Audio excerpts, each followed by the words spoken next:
Hordoftoota keenya kun sagantaa addaati. Egaa qarcaanshee tireeding jedhamuudhaan kan beekamu duraanii amma immoo qarcaanshee guruuppiidha. Maqaan isaa jechuudha guddatee qarcaanshee guruuppii jedhama. Egaa qarcaansheen uummata waliin dhaabbata hojii guddaa hojjechaa jirudha. Egaa gama indastiriitiin akkasumas gama bunaatiin hojii gurguddaadha kan hojjetu qarcaanshee tireeding.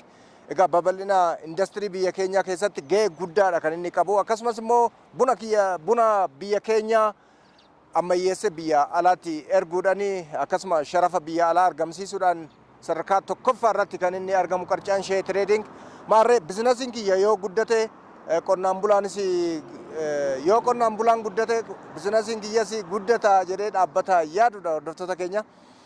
Kanaaf immoo qonnaan bulaa gargaaruudhaan kan beekamu. Gargaarsi kun immoo bifa adda addaatiin mul'achuu danda'a. Tokko gaafa uummanni rakkatu uummata cinaa dhaabbatee yeroo beelaa fakkeenyaaf gargaarsa adda addaa kennuudha. Gara biraatiin immoo keessawuu warra buna irratti hojii hojjetan buna sanyii filatamaa laachuudhaan akka isaan oomisha gaarii argamsiisan gochuudhaan buna bilisaan kenna jechuudha. Kunis gargaarsa bifa addaatiin jechuudha bifa biraatiin kennamuudha. Egaa dhaabbilee adda addaa immoo dhaabbilee reefu guddatan ispoonsar gochuudhaan akka isaan guddatan cinaa dhaabbachuudhaan kan beekamu qarcaanshee tireeding. Maarree baroota adda addaatti keessawuu gara 2010 kaasee akka biyyaatti sadarkaa tokkoffaa qabachuudhaan kan isaan beekaman jechuudha. Buna ekspoorti gochuudhaan akkasumas immoo sharafa biyya alaa argamsiisuudhaan sadarkaa tokkoffaa irratti argamu jechuudha warra buna biyya alaatti ergan keessa. Egas immoo dhaabbilee hedduu keessawuu industirii wajjin bunnaa pileet, bunnaa peen faa kaasuun ni danda'ama jechuudha. Gama hoteelatiin hojii isaan hojjetan kaasuun ni danda'ama. Maarree tibba kana egaa uummanni Booranaa akkasumas immoo uummanni Baale keessa jiran kan Gujii keessa jiran kan Shawaa Bahaa keessa jiran sababa hongeetiin beela'uun isaanii ni yaadatama. Namuu gargaarsaa fi duulatti jira. Egaa sanniin keessaa immoo qarcaanshee tireeding keessawuu hoogganaa daayirektarri olaanaa fi abbaan qabeenyaa qarcaanshee guruup obbo Israa'el Daggafaa kanaan kan beekamani. Tibba kana torbee darbe keessa uummata kanaaf birrii miliyoona 10 gumaachuun isaanii ni yaadatama.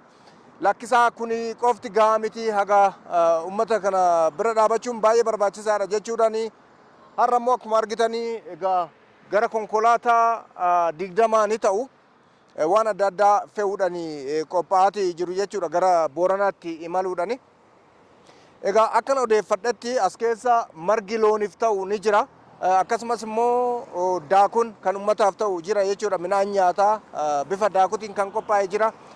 Zayitiin jira.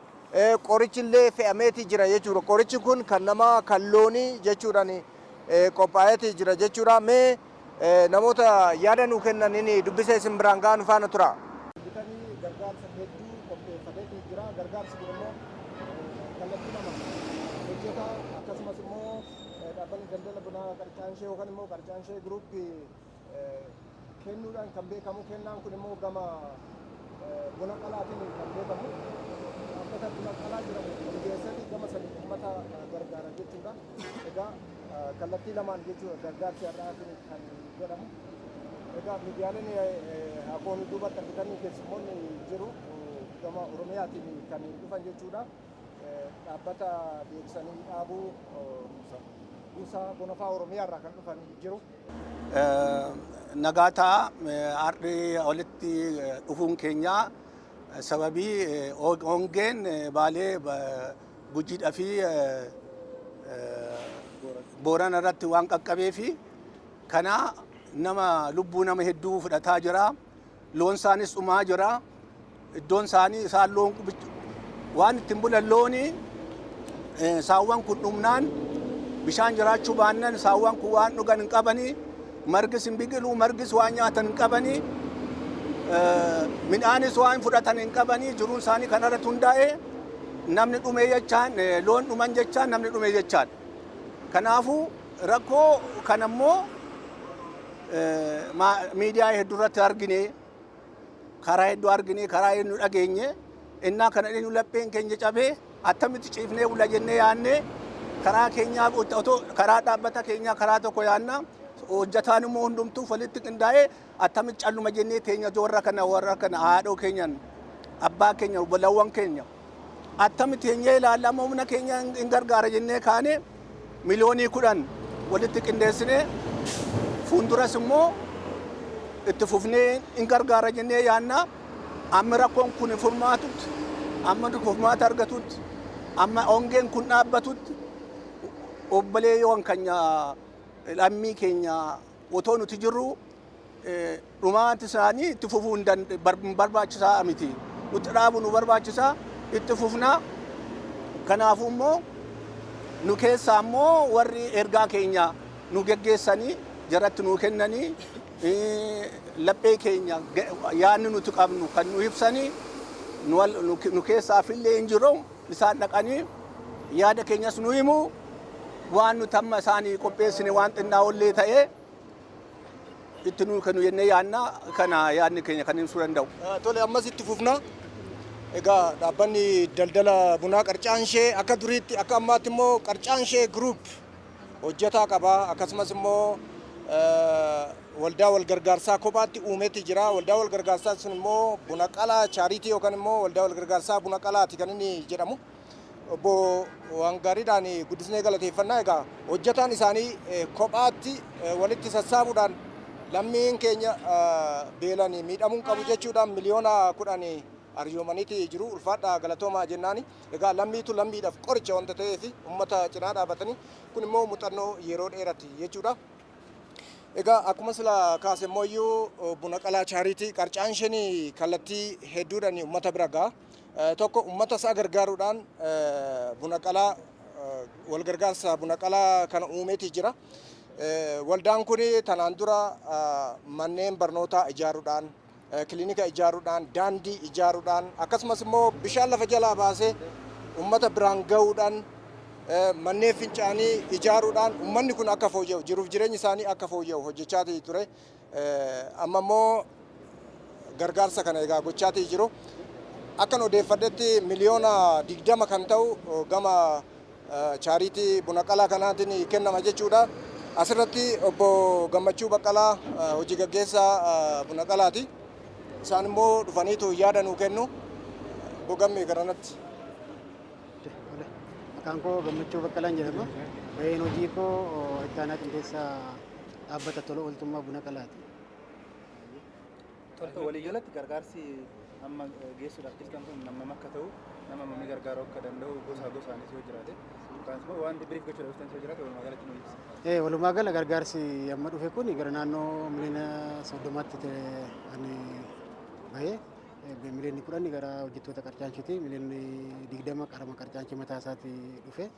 Kanaafuu amma nuti binnee qopheessine daakuu gosa adda addaati.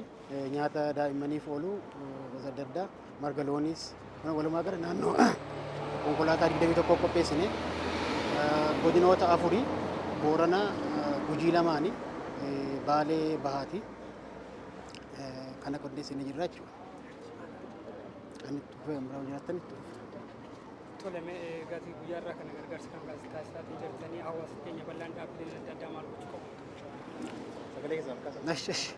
Ani kan hin jedhu amma akkuma isin argitan Qarcaansheen dhaabbata daldalaati malee dhaabbata tola ooltummaa miti. Garuu Qarcaansheen jalqabummaa kaasee kan hojjechaa ture dhaabbata tola ooltummaati. Harka caalaa fakkeenyaaf dhaabbata buna qalaa yeroo hundeesse waggaatti kan argatu irraa bu'aa parsentii 10 uummata ittiin gargaara jedhee hundeesse. Haa ta'u malee otoo dhaabbata buna qalaan hundeessinis Qarcaansheen dhaabbatuma tola ooltummaa kana uummataaf yeroo rakkinaa yeroo mana barumsaa rakkatanii waan kana irratti bobba'aa ture. Erga nuti dhaabbata kana hundeessees amma nu biraan hafu. Amma maqaa parsentii 10 haa jedhamu malee kan Qarcaansheen nu gargaaraa jiru sanaa ol. Sana jedhees hin taa'u karaa duubaan dhaabbata buna qalaatii duwwaatiin kan raawwatu ofiisaas nama rakkatee argate naannoo argate nu gargaara jechuudha.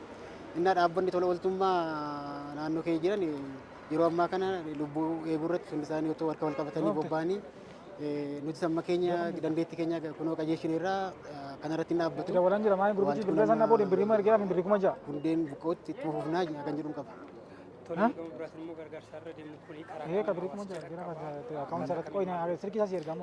Kun yaada bareedaadha. Nuti illee gaaffii kan nuti ta'e ture akkamitti uummata bira qaqqabsiisnaadha. Dhaabbata mootummaan kallattii kaa'een dhaabbanni buusaa gonofaa jedhu jira. Zooniitti hanga aanaatti daka jiru koomishineerii buusaa gonofaa faana kominikeet goonee kan nuti jalqabne. Amma warra zoonii irra jiranis kominikeet gooneerra. Yeroo geessinu dhaanaa warra garmalee rakkate isaantu gadi fageenyaan beeka. Nuti warra zoonii faana aanaa irraas bakka bu'anii warra dhufan jiru. Nuti geessinee zoonii geessina. Zoonii irraa warra aanaatti geessina. Warra rakkate keessaas immoo bakka bu'anii hin dhufu jechuudha. Kanaafuu dhaabbanni buusaa gonofaa ni jira. Warri bulchitoonni godinaas jiru jechuudha. Karaa isaaniitiin gara uummata rakkate miidhameetu geessisu jechuudha. Nuti akka dhaabbata keenyaatti dhaqannee zoonii arfan irratti aanaalee rakkoon kun quunname isaan biratti bakka jiranitti wal mallatteessinee wal handover goonaa jechuudha. Egaa inni kun immoo iyyuu saamsameeti jira. Egaa qophiidha hordoftoota keenya daakuu akka ta'edha kan natti himani. Konkolaattonni hedduun fuuldura kana jiran immoo daakuu fe'aniiti kan uummata san qaqqabuudhaaf fi lubbuu baraaruudhaaf haala kanaan fe'anii deemaa jiran jechuudha. Qarcaanshee tireeding hojiin isaa hojii boonsaa hojii uummataati kan inni hojjechaa jiru jechuudha. Uummanni kan koo otoo beela'u bizinasii natti hafu jechuudhaan haala kanaan uummata cinaa dhaabachuudhaan beekama jechuudha. Egaa yeroo adda addaatti uummanni gaafa beela'u keessa'uu ganna yeroo uummanni maallaqa harkaa dhabu bu'aa argaturra sharafa biyya alaatirra bu'aa argaturra uummataa fi birrii qooduudhaan kan inni beekamu. Amma immoo kunoo haala kanaan uummata gargaaruudhaaf fe'eeti jira jechuudha. Kun immoo kan nyaataaf qophaa'e nyaata looniiti jechuudha. Loon Booranaa isa dhugaa itti fufsiisuun baay'ee barbaachisaadha. Loon sanyii filatamaati. Akka Oromootti loon uummanni jaalatu. Loon Booranaa loon aannan illee akka gaariitti kennan sanyiin isaanii adda kan ta'e bifni isaanii adda kan ta'e isaan baraanuun barbaachisaadha. Maarree hordoftoota keenya amma immoo namoonni maal jedhu kan jedhu miira isaanii gaafannee simbiraan keenya nu faana tura. Maqaan koo Girmaa Deebisaan jedhama. Hojii gaggeessaa dhaabbata Qarcaanshe Group na of kalchaa. Har'a kanasitti walitti qabamnee waan tokko warreen kanaan duras dubbatan hin jirani. Gogiinsa naannoo Oromiyaatti godinoota adda addaa godina Booranaa, Baalee fi Gujii keessatti mudatee uummanni keenya uummanni hedduun gogiinsa kanaan beelaan bishaan dhabuudhaan beellannii fi namoonni baay'ee miidhamaa jirani. Kana faana wal qabatee dhaabbanni Qarcaanshe Group yeroo hundumaayyuu dursee uummata isaa bira uummata rakkate kan bira ga'u karaa danda'uun karaa isaaf mijate hundumaan maallaqaanis ta'u waan uummanni rakkate sun barbaadu hundumaa dhaqqabsiisuuf yeroo kamiyyuu dursa hin fudhata. Har'as dhaabbanni Qarcaanshe Group dhaabbata isaarraa gargaarsi tokko malee qarshii miliyoona 20 baasuudhaan uummata isaa hongeedhaan beelaan bishaan dhabuudhaan loon dhumaa jiran kanaaf miliyoona 20 baasuudhaan midhaan nyaataa namaaf ta'uu fi midhaan waan beelladaaf ta'u ijoolleef kan ta'u namoota umuriin isaanii deemaniif kan ta'u waan adda addaa maallaqa miliyoona 20 baasuudhaan waan hundumaa kana qopheessee looniif namaaf illee walitti qabee akkasumas dhaabbanni Qarcaanshe Group hojjetaa dhaabbataa 1,800 fi isaan ol kan qaburraa uummanni keenya miidhamaa jira. Booranni bishaan gaafa gaafatan aannan namaaf kennu nu jalaa rakkatee nu jalaa beela'ee nu jalaa dhoobatee jechuudhaan hojjetaan kaka'umsa mataa isaaniitiin gaaffii nama tokko malee namni doon dirqisiisin hamma qaban kan ji'a tokko kan ji'a lama kan ji'a sadii damoosa argaturraa mindaa isaarraa walitti qabuudhaan qarshii miliyoona 10 uummata isaa Booranaa fi Gujii fi Baalee keessatti beelaan dheebuun rakkachaa jiraniif arjoomee jira. Walumaa galatti guyyaa har'aa akkuma duuba keenyatti argartan kana konkolaataa 21dha. Tasaabii 21 midhaan nyaataa fi beelladaaf kan oolu walumaa galatti Qarcaanshee fi hojjetaan dhaabbata Qarcaanshee walitti kan qabe miliyoona 30 bitee qopheessee marga bitee konkolaataa kana hundumaa kireessee uummata isaa Booranaa fi Gujii Baaleef dhaqqabsiisuuf har'addee kanatti argamne. Kana bichaa miti, kana qofas miti. Dhaabbanni Qarcaanshee waggaa darbees waggaa 3 darbees akkanuma uummata isaa Booranaa fi Gujii Baalee keessatti argamaniif deeggarsa gochaa ture. Looniifis kan oolu nyaata loonii kan namaa hundumaa gochaa kan turedha. Har'a qofa doon taane gara fuulduraattis waan kun haga dhaabbatutti haga uummanni kun jajjabaatanii of danda'anii loon isaanii bakkatti deebi'anii nyaataan of danda'anitti dhaabbanni Qarcaanshee bira dhaabbata. Itti fufa. Gargaarsi kun kana qofaan kan dhaabbatu doon taane kan itti fufudha. Inni kun marsaa duraati. Marsaan lammaffaa, tokkoffaa, sadaffaa jennee itti fufna. Kana duras kan gochaa ture dhaabbanni Qarcaanshee Group. Har'as borus uummata kana duukaa dhaabbachuuf qophiidha. Dhaabbanni Qarcaanshee Group deeggarsa gizee godhu uummataaf namaaf bakka rakkatanitti akka dhaqqabuuf ofuma isaa dhaabbanni kireet kan godhe dhaabbata buna qalaa chareeti. Karaa saniinidha kan dhaqqabsiisu. Buna qalaa chareetiinis Qarcaanshee Group kan hundeessedha. Akka NGO tokkotti gargaarsa qofa kan godhudha. Innis isaaf Qarcaanshee irraa dooneet kan argatuun uummata isaa biraan gahaas ture, ammas gahaa jira jechuudha. Tolee, dhaabbileen keessii hawaasa keessaa bahanii hawaasa tajaajiluun dirqama. Dhaabbileen biroo maal gochuu qabu jettee waamsisu? Dhaabbileen biroos fakkeenyuma dhaabbanni Qarcaanshee Group godhu kanaan uummata isaa bira yeroo uummanni isaa rakkatutti, uummanni isaa yeroo beela'utti, uummanni isaa yeroo rakkatutti waan rakkateen bira dhaabbachuu qabu. Gargaarsa isaan barbaachisu gargaarsa namoomaa namaafis haa ta'u beellanni akkas goginsaan bishaan dhabanii margi dhabamee du'aa jiran kanaaf yeroo kamillees akkuma dhaabbata Qarcaanshee Group uummata rakkatan lammiilee rakkatan duukaa akka dhaabbatan jechuuf ergaa koo dabarsuun barbaada. Dabalaa Ittaanaa jedhama. Buusaa Gonofaa Oromiyaatti Daayirektara deebii fi deebisanii dhaabuuti. Akka waliigalaatti naannoo Oromiyaa keessatti bara kana rakkoo hongee naannoo keenya mudateen godinaalee gammoojjii 10 keessatti aanaa 79 ta'u keessa namni miliyoona 3.6 ta'u rakkoo hongeetiif saaxilameeti kan jiru. Kunis godinaalee gammoojjii 10 yoo jennu Booranaa kaasee haga Harargee bahaatti kan deemu. Gujii lamaan dabalatee Harargee lamaan akkasumas Baalee lamaanii fi Arsii lamaanis bakka pooket eeriyaa ta'e akkasumas Shawaa baas aanaaleen muraas rakkoo hongeef saaxilamaniiti kan jirani. Rakkoo hongee kanaaf namni miliyoona 3.6 ta'u rakkoo kanaaf saaxilameeti kan ture. Isaan kanaaf mootummaan naannoo mootummaan federaalaa deebii garaagaraa kennaa turee jira. Deebiin kun gahaa waan hin taaneef waamicha mootummaa naannoo Oromiyaatiin abbootiin qabeenyaa qaamoleen hawaasaa garaagaraa deeggarsa akka taasisaniif waamichi taasifameeti kan jiru.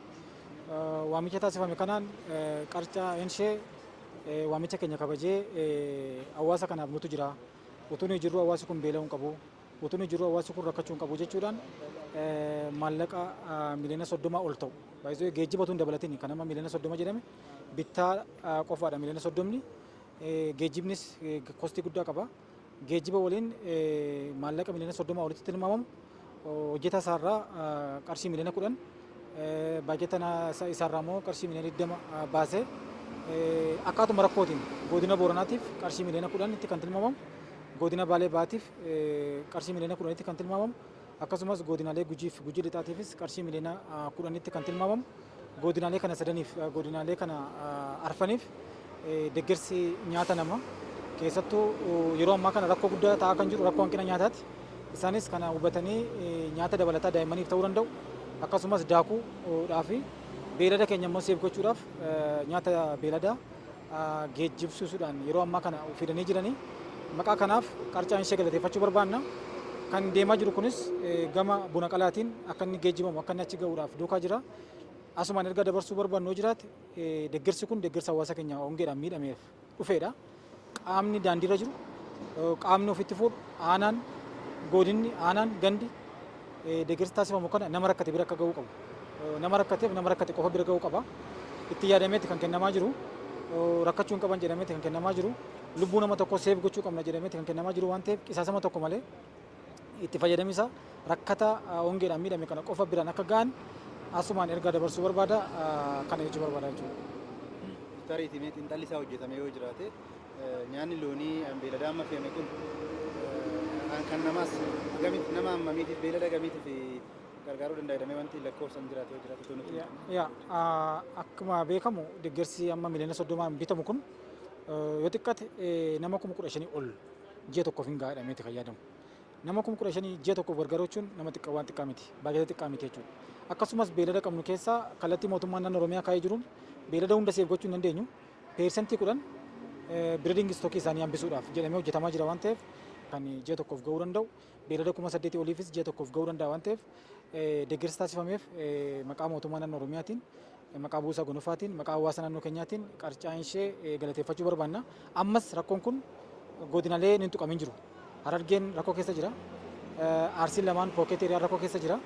Baalee dabalatee Baalee fi Shawaa Baalee dabalatee rakkoo keessa jiru waan ta'eef qarcaan ishee deeggarsa kanaan dura nu godhameef galateeffachaa ammas deeggarsi keessan hawaasa keenya biraan hafanii jechuu barbaada. Hordoftoota keenya egaa qarcaan ishee guruup gargaarsanii kan inni beekamu kunoo akkuma argitanii konkolaattonni hedduun waan adda addaa fuudhanii gara uummataa deematii jiru. Egaa zoonii 4 yookaan immoo godina 4 akka deemanidha. Godina Booranaa, godina Gujii lamaan Gujii Baatii fi Gujii Lixaa akkasumas immoo gara Baaleetti kan isaan imalani.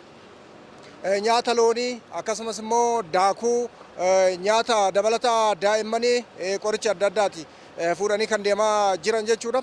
Egaa qarcaan shanii hojjetaarraa akkasumas immoo gama buna qalaatiin parsantii 10 waggaadhaan kuusuudhaan yeroo uummanni haala kanaan rakkatu kana gargaaruudhaan kan beekamu jechuudha. Amma hojjettootarraa miliyoona 10 akkasumas immoo gama buna qalaatiin immoo miliyoona 20 walumatti miliyoona 30 gargaarsa kennuudhaaf konkolaattota haala kanaan walitti qindeessee gara konkolaataa 20 olitti fe'uudhaan gara bahaatti akkasumas immoo gara kibbaatti imalaa jira jechuudha.